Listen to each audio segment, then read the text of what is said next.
Welcome to the book club where the size is just right, the books aren't too long, and you never need to host.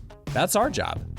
We bring best-selling and award-winning writers of every genre to Twin Cities metro area libraries to share their stories, discuss their work, and answer those burning questions you've always wanted to ask your favorite authors. This is a book club where we don't have to argue about what the author meant. They can tell us. The book club that doesn't require a clean house or wine and cheese. And in this book club, if you haven't read the book, it's all right. Although, we hope you'll be inspired to pick it up next time you're in the library. I'm your host, Slade Kemet, and you can consider the book club rewritten because this is Club Book.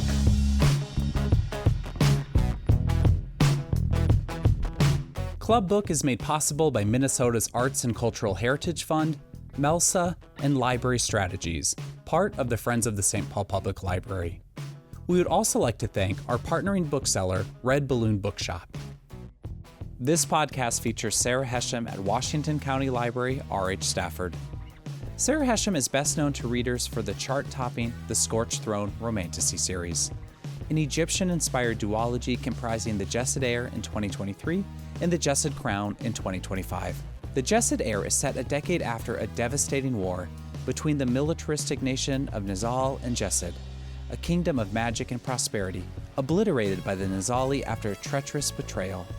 Sylvia, a fugitive queen of the Lost Realm, lives in hiding until a chance encounter forces her to reveal her survival to Arin, the Nizahl heir apparent. Paste magazine praised the book as a summer fantasy banger, a compelling fantasy saga that's one part political treatise, one part slow burn enemies to lovers romance, and one part survival competition. It charted high on both the USA Today and Sunday Times bestseller lists. Hashem's latest, Where No Shadow Stays, is her first foray into young adult fiction. After a visit to her family's ancestral mansion in Agamy, Egypt, high schooler Mina returns to her California home with an unwelcome souvenir, a sinister entity bent on claiming a generational blood debt.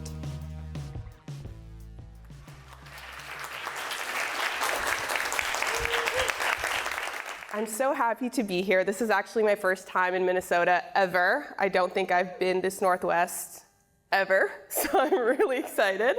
And then, how many folks here are also aspiring authors, writers, creatives? Okay, a good number, awesome. That helps me because a good chunk of these slides talk about craft and process, and so knowing who cares about that will help me decide how long to linger. But to summarize, that was already a great intro, but the Jasad Heir it follows Sylvia, who is a fugitive queen, after she strikes a traitorous bargain with her kingdom's greatest enemy, who is Arin, the heir of Nizahl. And so, a couple of things about me. Early writer. I was an early reader before I was an early writer. I read everything I could get my hands on. Some things I shouldn't have gotten my hands on. And that was, my mom just didn't know. She didn't know what to do with me. I was reading so often, I was reading too much. She'd take me to the library where I lived, basically. And she would go to, you guys know the cart that they have that's like $1 paperback, 50 cents. She'd just dump it in there. Just take all of it. Just no more library trips, please, give me a week. So like I said, I was exposed to some interesting things before I should have been. But I was an early writer, an early reader of all Westerns, mysteries, thrillers, horror, fantasy. And that helped develop the urge to write. And a lot of authors, I think, are really fortunate in that their first projects sometimes end up being also their first published novels. That was not the case with me. I wrote so many things that never saw the light of day. They saw the inside of my sister's computer, but nowhere else. And so the Jasad Heir is not my first novel, but it had its own unique process that we'll get to, I think, in a different slide, but not yet, don't worry. And the captain of team attempted outline. So for the folks who do write here, how many of you use outlines? I mean, what is a willing outline? You know, I don't, Outlining is so interesting because I have friends who swear by them. They will not touch an open document unless they have a plan. I will organize an outline. I'll put the chapter headings. I will have everything ready, and then I will ignore it completely. It goes nowhere. I don't touch it. But I always try. Every single project, I try to outline, and it just doesn't happen.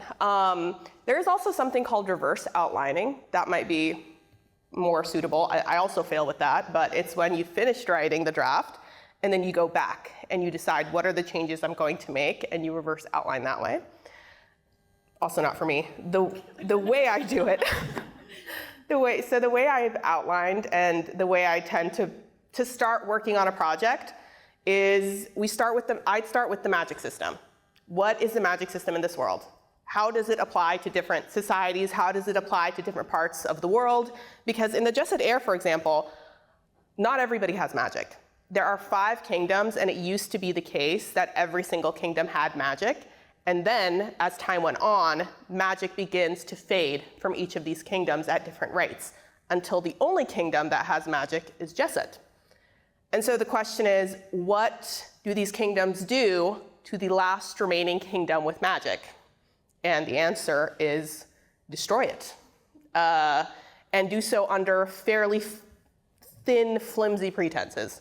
So there's another slide for that. But so I'd start with magic system, how it fits into the society, because in a lot of books, magic is political. How magic is distributed, who has it, are they allowed to have it? Forbidden magic is a trope for a reason, because it is something that is very influential in whatever fantasy world that you're looking at. And I want to figure out the guts of the world, and then I start going out. Who are the characters? What is the voice that's navigating this world? How much of the world does she actually know? Because one thing that's a little bit of a pet peeve of mine, if a main character has no reason to know about the politics of XYZ kingdom, why would she tell us about it? So I want the reader to learn about the world through the lens of that main character as she's learning about it, so that it feels organic and realistic, and that you're seeing the world through the main character's POV as much as humanly possible. So I skipped like 3. Some of my favorite reads, I don't know if anybody's familiar with these, but I love these books. Magic Bites, I started reading in high school, I think. And it's concluded now, just as it is concluded. It's about 10, 12 books, not counting novellas, all amazing.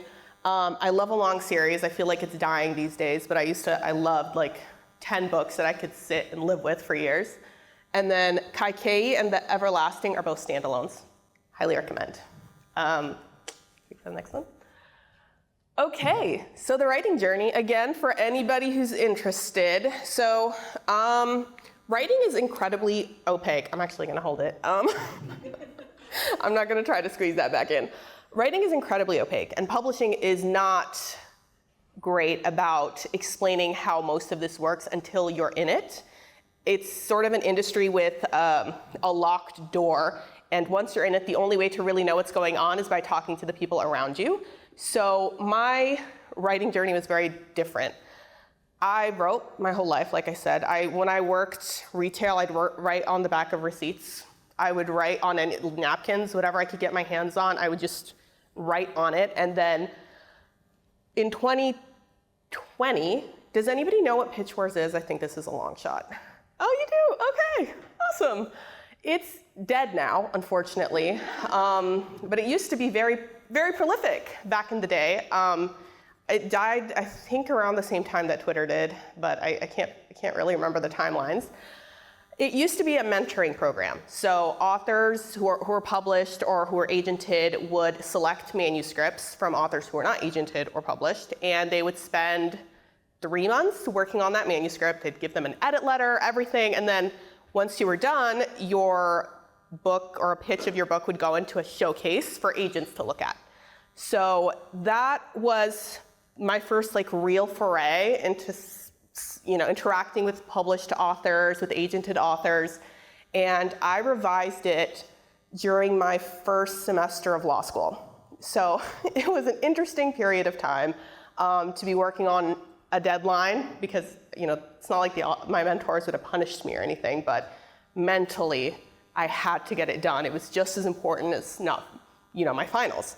But that was my first real experience, and it sort of happened at the same time. The Jasad Heir, I think I have it, not in the acknowledgement somewhere else, that this book technically has a law degree because it started in law school with me, and it came out a week before I took the bar exam. So it is officially an attorney, actually, just letting you know. That is an Esquire you'll be picking up front. But Pitch Wars, folks could get agents off of the showcase. They'd send agents would request materials. They'd send them along that way. That was not me. I did not hear back from agents for a very long time. I think it was the end of 2021 when an editor who'd seen my pitch, again, RIP Twitter. It used to be such a good resource for authors, and I'm so sad that that's not the case anymore. I'm not on Threads, so I don't know if anybody thinks it's equally useful. I have fortunately not heard fabulous things about being on Threads. But I had written like a 3-sentence pitch about the Jasad Heir in a tweet. I think it got 5 likes. One of them, however, was an editor who was at Orbit, who asked me for the manuscript and said, I don't typically solicit unagented manuscripts, but I am really interested in this, can you send it to me? I sent it to her, and then I got into Pitch Wars, and I promptly said, please stop reading. It's against the rules for you to keep reading. I'll send you the revised. I sent her the revised one after Pitch Wars. Did not hear anything for months. Crickets. This is very stereotypical publishing, by the way. It's nothing happens for a very long time, and then everything happens at once. Patience is one of the strongest characteristics you can have if you want to be in publishing, because you have to sometimes just wait out the silence. And then I heard back from the editor, and she said, this is an offer contingent on you getting an agent. And it was a lot easier from there. I did sign with an agent, and we sold the Jasad Heir and the Jasad Crown shortly after. And that was a 2-book deal, which I think duologies are a lot more popular now, but back when I signed, there wasn't a ton that I was seeing being sold. You will see by the size of the Jasad Crown that I kind of cheated. Theoretically, this could have been a trilogy. It's the size of one, but I really wanted 2 books. And so that was something that I was really happy we were able to do, is just 2 books. And then revisions. I'll go through this really quickly because this can be dry for anybody who's not an author. There are several phases of revisions. There's draft, developmental, line, and copy. Draft, self-explanatory. That's just your original hideous draft. And I do emphasize hideous. Your draft is supposed to be the worst thing you've ever seen. You're supposed to question if you should ever write again. You should, grapple with your understanding of the English language. All of that happens during the draft phase. I hate every single draft I've ever touched. I send my editor 3 paragraphs apologizing for subjecting her to it. But finishing the draft is like a huge part of the battle. You just have to force yourself to finish the draft. Developmental is when you tear it apart. You tear it apart. You fix the world building, you fix the magic system. The Jasad Heir has 5 kingdoms. They all have their own specific magic manifestations, their own politics, their own rulers, their own history. And a lot of that came to life in developmental edits, because that is when I can, now that I understand this world, I can actually submerge myself in it and pull it apart. And keep in mind, sometimes with the draft, you're also getting to know your own world. You may not show the reader the readers might not care about the specific dietary preferences of these kingdoms, but so maybe you can add a couple lines in there that they'll be interested in. They're not going to be interested in 3 paragraphs, but maybe a line. And so all of that happens in developmental. Line edits is what I just finished, actually. And that one is when you go through on a line level to make sure that the prose is good, you don't have any inconsistencies. You can still do developmental edits at that stage, but typically at line, you are more focused on making sure that it sounds how you want it to sound, that the prose is coming across how you'd like it to come across. And then copy, you would think that copy is the easiest one, right? We're just going through for typos. Not if you write fantasy. Because if you write fantasy, you're gonna get a copy editor who says, I don't think a horse can actually run that fast. It can't get you from this kingdom to that kingdom in 2 days. So sorry. You need to figure this, or didn't this battle start at dusk? Why is it still dusk? And they've been fighting for hours.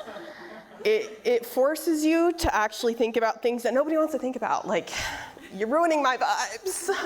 But they're the most important part for me, and a good copy editor does wonders. There's a typo in the first print run, possibly also the second print run of the Jasad Heir, that is hysterical to me. And it's one of the dangers of making major changes at line and at copy, right? Because I made it, I always, for some reason, have an urge to make a ton of changes at copy. And the consequence of that is that something slipped through the cracks, and that was a dead soldier suddenly appearing for a scene. He was fully dead. But there he is, taking the horse and putting it away. So if you do have a first or second print run, you may encounter his spirit still haunting the pages. But that is what copy is generally for, is to make sure there's nobody who's dead who's suddenly come back to life. You keep the naming consistent, that the towns and the spaces are all the same. And it's painful, it's really painful, but it's incredibly rewarding because that's when it starts to feel like a book. And then after that is past pages. That's just when you get the PDF and they tell you very sternly, please don't make a bunch of edits, please. We can't change this format. Only check for typos, and you try very hard to listen. Publication, that one's fairly straightforward. I mean, the books usually come out, so copy edits happen. You start doing them almost 8 to 9 months before the book comes out. So by the time a book is in your hands, the author's typically not touched it for a while. So they take their time to make the inside look good, to have the formats right, and then when it comes out, you're done. You're done. So that is the lifespan of a book from start to finish. And then juggling deadlines. This, again, is only really going to apply to the folks who are interested in writing. But if you also work full time, it can be incredibly difficult to do both. It's one of my most often asked questions, like, how do you juggle? I don't. I get crushed, and then I dig my way out, and then I get crushed again, and I keep digging my way out, and I'm just hoping I can keep digging my way out consistently. It is very difficult, and it's not a zero-sum balance. People do not have a perfect formula, a perfect equation for knowing how to balance doing everything. Something's always got to give. I think the only advice that I have on that point is the thing that has to give should not be you or your health or your well-being. Those are not the things that should be expendable. Find places where you can cut, but that is not, don't make yourself the option that you can burn the candle at both ends and hope that you can recover later. Don't do it.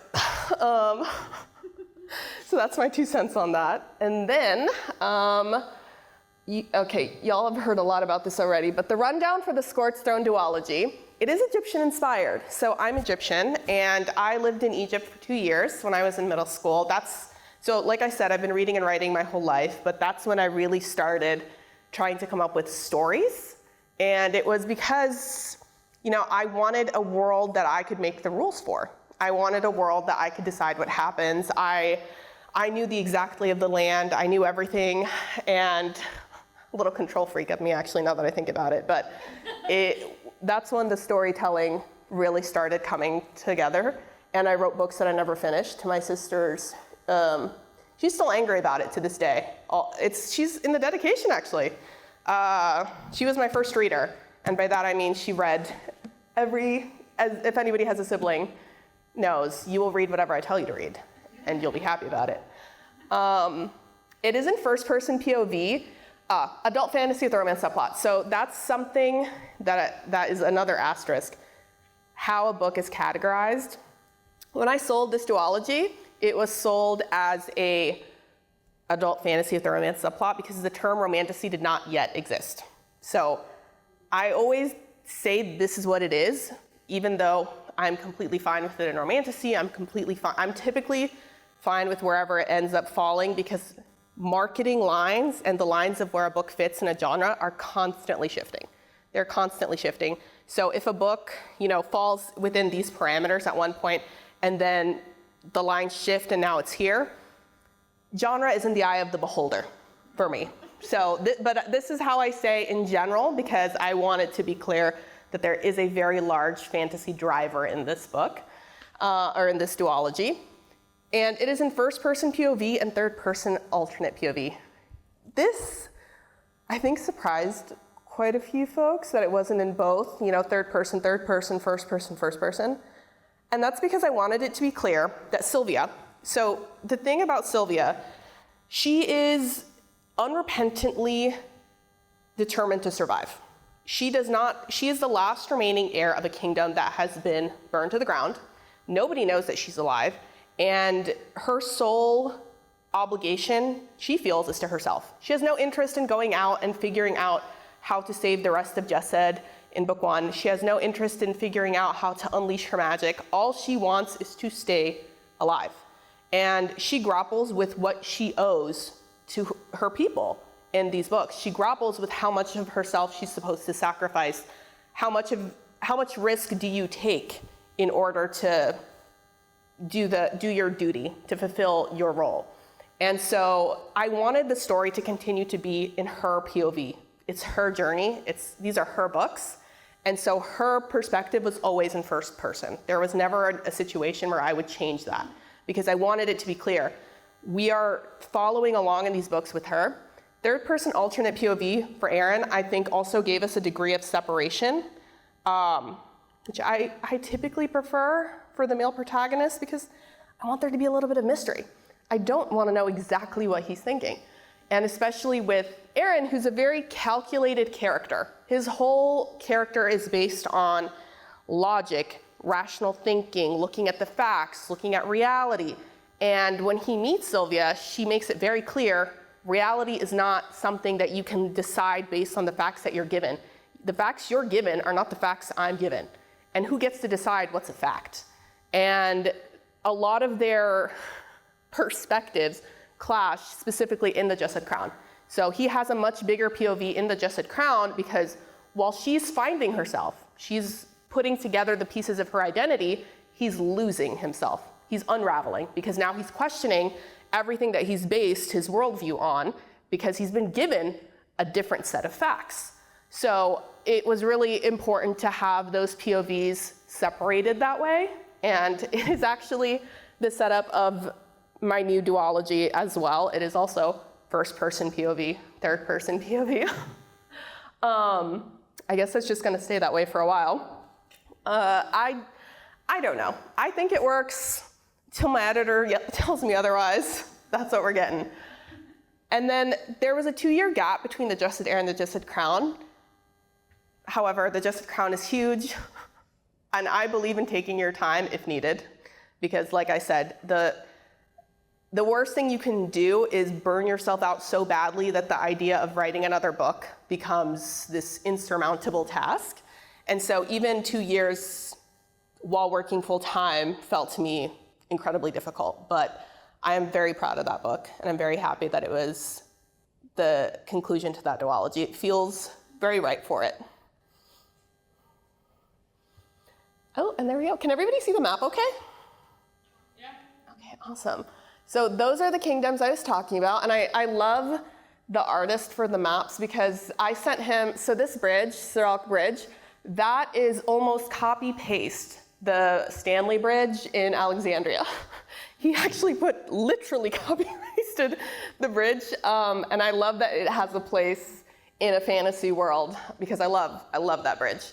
But these are the kingdoms in the Scorched Throne universe. Jasad is the kingdom that burned, the last kingdom with magic, and its people are all in hiding, because what ended up happening is that Nizahl up there, which was supposed to be the keeper of peace, they were essentially supposed to be the ones who prevented atrocities of magic. They were instituted to prevent history from repeating itself, because it had been the case way earlier that magic was used to cause carnage and mass casualties. And so they were put in place to prevent that, to make sure that it was arbitrated and used fairly.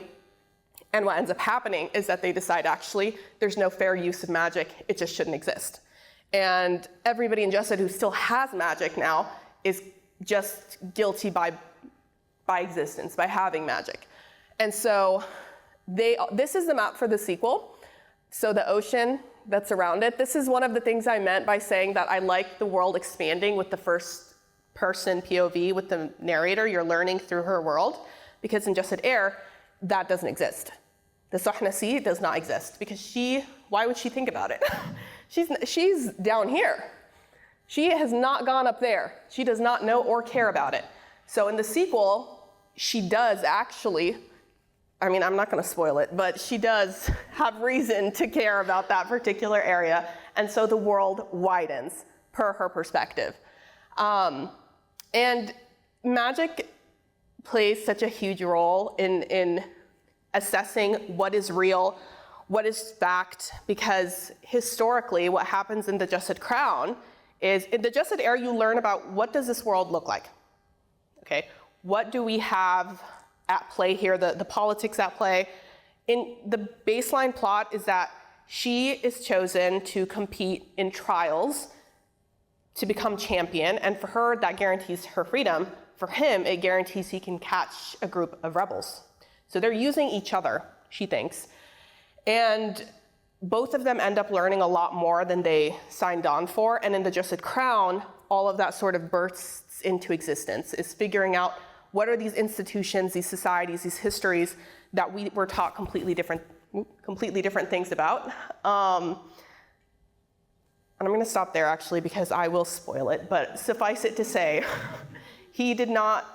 both of them learn a lot more about the history of their kingdoms than what they thought. Oh, and those are the creatures in the corner, by the way. I love those little creatures, so I put them in there. And then the next one, please. I put the fan art because I could not do it. I'm very sorry. It's too beautiful to not include this. So these are some of some fan art that came from these books that I absolutely love. Sorry, let me look at the words. Okay. Yes, these are some themes and tropes in the book, and that's a quote from the book that I think summarizes fairly well what both of them are grappling with. And the value of tropes, I think, there's a lot of conversation about marketing a book with tropes or focusing on the tropes in a book rather than the substance of a book. The thing is with tropes is that a lot of us recognize what the general plot structure will be by the tropes. So saying what the tropes are does not necessarily mean that you're devaluing the actual substance of the book. It's just giving them a general idea of what they can expect to find. And again, this wasn't a conversation when I sold the Jasad Heir. I wasn't very online, so I didn't know that there was a bunch of tropes that would be associated with what I was doing. I was just writing what I love. I was just writing, these are the things I love to see in books. These are the things that I really enjoy reading. And so after the book started getting into readers' hands, they were like, I love the found family. I'm like, what is found family? I learned the term found family. I learned that this is a trope. Forbidden love, slow burn, enemies to lovers, all of the enemies to lovers is the only one I knew. It was the only one I knew. And this book, this duology, if you are a fan of that, is very, very much enemies to lovers. They are diametrically opposed in a lot of ways and have a lot of reason to hate each other. And so a lot of the book is about bridging that gap. There are quite a few stabbings, though, so if enemies to lovers is perhaps not your thing, I would warn that this one does lean into it very heavily. And like we were talking about with Sylvia and the world and like what magic means to her, identity, resistance, choice, and the cost of power are recurring themes in these books. So who she is, she goes by Sylvia. There's Essia is not a spoiler, by the way, don't worry about that. Yeah, I think it's like, chapter 2? It's right around when she kills a soldier. Chapter 2 is not a spoiler either, okay? I think anything past chapter 3 is a spoiler. First 3 chapters is fair game. But her real name is Essia. And she doesn't even think the name. She refuses to be called that. She doesn't want to acknowledge it at all, because to her, that name comes with a whole separate identity. It comes with a whole separate role and responsibilities and duties. And if she takes on that name, she takes on all of those responsibilities with it. And so she has no interest in doing that, because doing that essentially means she's done for. She's not surviving. So she is very strongly Sylvia, and she introduces herself in one of the, I think also in chapter 1, as Sylvia, my first and favorite lie. Because when she came up with that name is when she really built her new identity and her new goal in life, which is simply to have a life. And so across the books, you see how she transitions really into seeing herself more as Essia and seeing herself as being an amalgam of both of those identities. And that has to do with choice. When you choose who you're willing to fight for, you choose who you are, is sort of the refrain that goes over and over in her head, because she has to decide at several points in the story between herself and others, between herself and her duty. And so her choices change and evolve throughout the books as her perspective changes and evolves. But the artists in our community, by the way, if anybody here is an artist, are incredibly talented. So I'm very, very fortunate to have these amazing pieces to look at, and I wanted everybody else to see them too. Oh, okay, and now we're at the horror, which is Where No Shadow Stays. I'll be quick with this one. This recently came out. So the Jasad Heir and the Jasad Crown is adult, and this is a YA horror that follows Mina, who's a teenager that accepts her aunt's invitation to visit her mother's ancestral home, only for a curse to follow her back when she leaves. And I really wanted this book to feel authentic to the teenage experience of being horrified by the world and by existence, and seeing your future stretching ahead of you and then suddenly feeling very, very, very short. And it follows her mother in one of the timelines, and then her in the past visiting Egypt, so you get to see what happens when she goes to her mother's home. You also get to see how much she loves being in a place that she has not really known a lot about until she visits. And it also, one of the themes that tend to recur in my work is the theme of choice. So consequences here is, and one of the reasons this book is YA, is that a lot of the times it's our youth, it's our young adults who suffer the consequences of choices that they didn't make. And that is very much the case in her story. She is suffering the consequences of choices that were made in her mother's family line that she had no control over, and she now has her own choice to make about it. And it is a generational curse, and it's also very much a tangible curse. I wouldn't say, if anybody here is not super horror inclined, but curious, it's more supernatural, eerie than supremely scary, gory. So it's not too heavy on the horror. And then what's next? And that is Merciful Carnage. A fun fact about this book, we had a lot of back and forth about the title. Because Carnage comes with some pretty powerful imagery that we didn't know if we wanted to basically scare off the reader. But I'm really glad it won. I'm really glad it won, because this book is, I think, yes, adult fantasy. I think there's supposed to be dark fantasy romance in there, but again, marketing and the lines. Whatever you see it as, whatever they tell me it is that. And so, but it is an adult fantasy romance. It is the first in a duology, and this one is markedly different than the Scorched Throne duology in that the main character is, in fact, very determined to do right by the people around her, very determined to be of use to her community, very determined to her own detriment to be useful. And so that lands her in almost worse trouble, because to be useful to, in her case, people who don't actually value you as a person but as a tool, causes a lot of problems for her, because there's a plague spreading and she's trying to prove that she's a healer. And so she wants to cure this plague. She wants to figure out a way to make it stop. And the only person who can maybe facilitate that for her is also someone who's trying to figure out how she exists, because she can't be killed. And so for someone who's responsible for making sure that there is balance in the world, that there's balance in magic, or in this case, the magic system in this world, he doesn't understand how she exists. So the deal is essentially, he will figure out, or he will let her try to find this cure while he tries to figure out how it is exactly that she is the way she is. And so that comes out February of 2027. Oops, my 2027 got a little, whatever. February 2027 is the release of that book. And per publishing timeline, that sold last year, February of last year. And I just turned in line edits yesterday, I think. Yes, yesterday. So by the time this book comes out, it will have been a long time since I looked at it. And I think this is actually my first time pitching it in front of people. So thank you for being my experiment.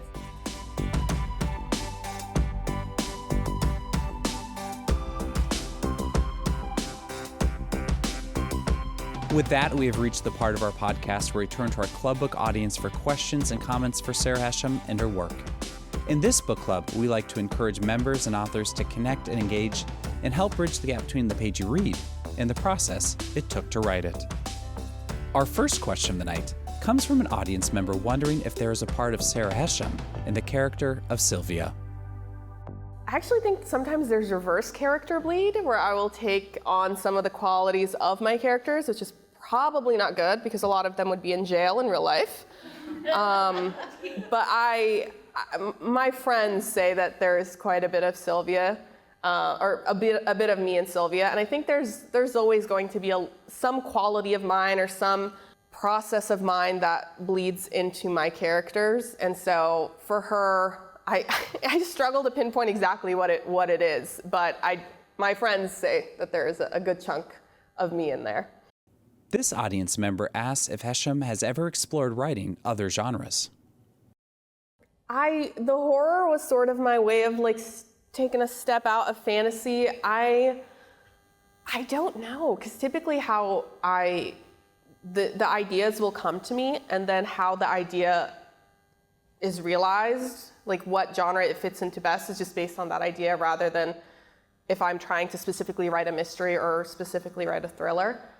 And there's also, publishing is interesting in the sense that they don't always love it when you're bouncing around genres. I haven't come across that where anybody's telling me, you can't write this or you can't do, but it's just, you don't really see it that much. Like if you think to your, maybe prolific authors that you enjoy reading, how often is it that they're moving across an array of genres?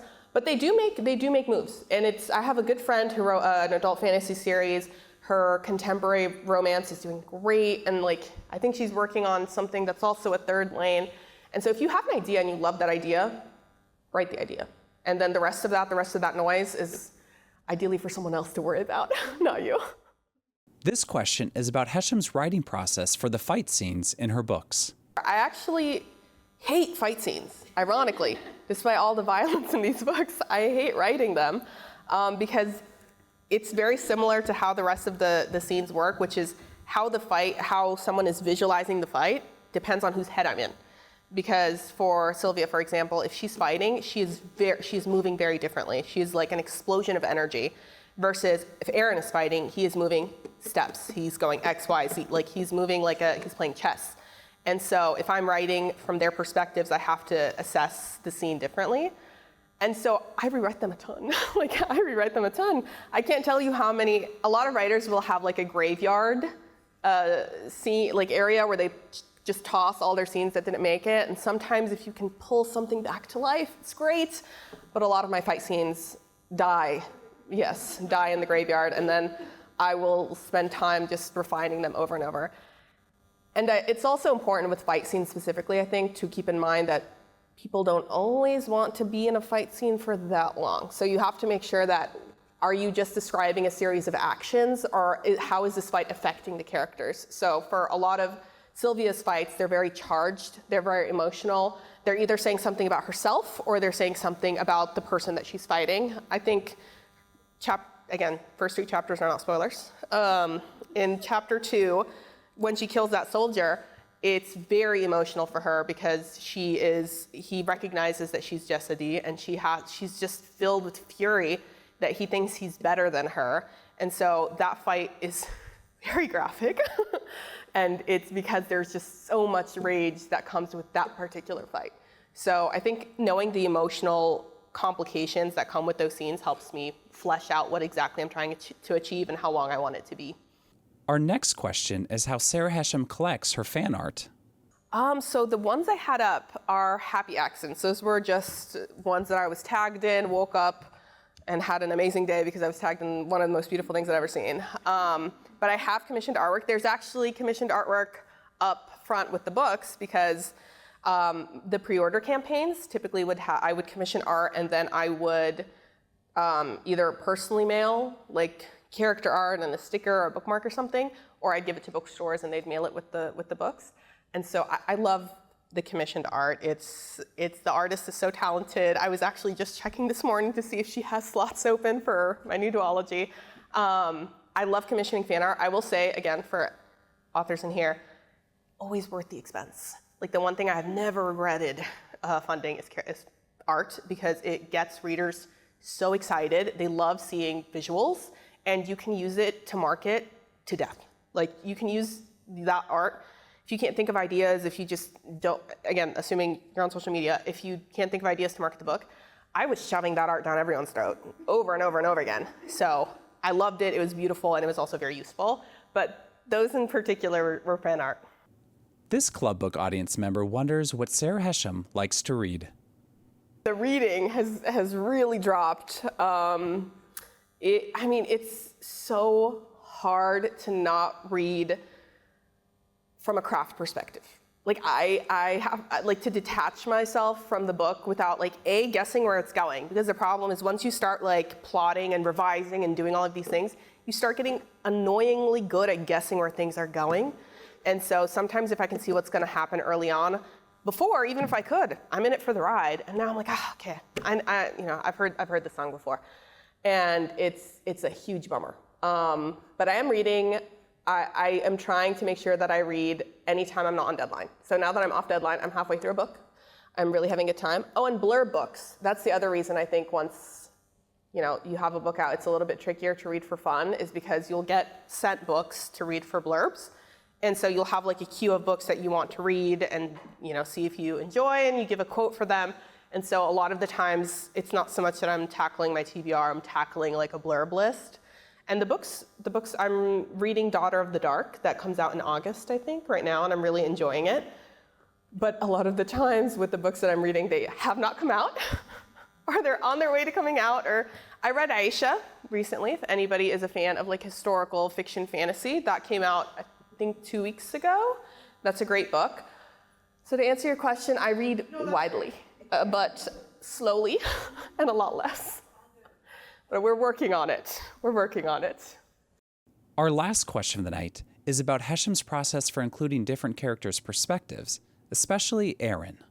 His POV didn't exist in the Jasad Heir originally. I was told in Pitch Wars to include POVs of him because I was planning on putting them in the sequel. So I went back and retroactively added his POV. So that's why there's less of it. And also, I didn't, especially in book one, I didn't want people to know what he was thinking. I wanted him to be sort of the antagonist, also the love interest, also the villain. I wanted him to be ambiguous in that sense. And so his chapters, I think there's maybe 4, and they're all pretty brief. I don't think any one of them is longer than maybe 5 pages. And that was very intentional. Yeah. And in book 2, in the Jasad Crown, his POV is much more heavy-handed. I think we start off the book with his POV, actually. So he has a much bigger role, and that's because now all the things that we thought we knew about him are coming to light and clashing with what he thinks he knows about the world and about himself. And so being in his head now is much more important than it was in book 1. Of course. Thank you. Thank you guys for being here. That wraps up our Washington County Library event with Sara Hashem. Make sure to catch our next podcast with Clavis Natera. Clavis Natera is a Dominican-American novelist and poignant chronicler of the modern immigrant experience. her award-winning debut, Neruda on the Park, and follow-up, The Grand Paloma Resort, explore themes of home, identity, immigration, and inequality. Visit us online at clubbook.org for details on past and present seasons, sign up for our e-newsletter, check out our calendar, and so much more. Stay up to date with all of our events at our Club Book Facebook page. If you're on Twitter, find us using the handle ClubBookMN. And if you enjoy these free Club Book events and podcasts, remember to share them with your friends. They just may too. Thanks again to all those who make Club Book possible, including Melsa, Library Strategies, and Minnesota's Arts and Cultural Heritage Fund. Our sponsors include Red Balloon Bookshop, where you can purchase all the books featured in Club Book. Finally, a very special thank you to all the libraries hosting events this season. That's it for Club Book, the coolest club in town. We'll see you at the library.